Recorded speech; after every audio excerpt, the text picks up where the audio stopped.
Hey there friends, Dave again. One of the things that really confuse people when you start to talk about veganism is clothing. Why is it that vegans don't wear silk or leather or down or any of that stuff? Well, that is top tip number 11. 11? Don't buy into clothing cruelty. There's a lot to talk about here, but we can cover off a lot of it by just saying the words selective breeding. A word maybe you've never heard before is mulesing. You need to Google that. It's a process of cutting off a section of skin on a sheep's hindquarters, and the idea is that it prevents another condition called fly strike, which is parasitic infection.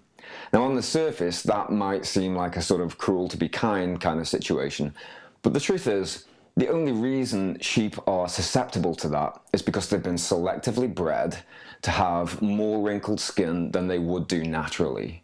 And in turn, that produces more wool, and in turn, that produces more profit for the farmer.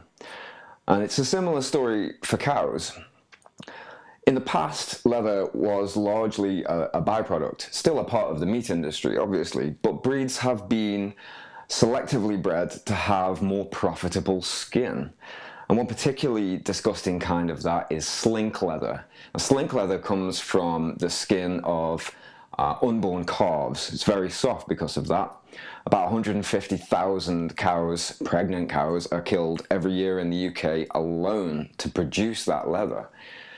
And if that horrifies you, try having a Google for the Chinese dog leather trade. It's horrific.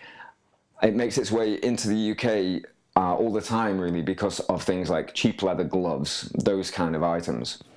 Now, ultimately, this is going to come back to what I said in tip number 3, do your research. There are good reasons why we avoid all this stuff and why we encourage others to do the same. That's it for today. Be well, my friends.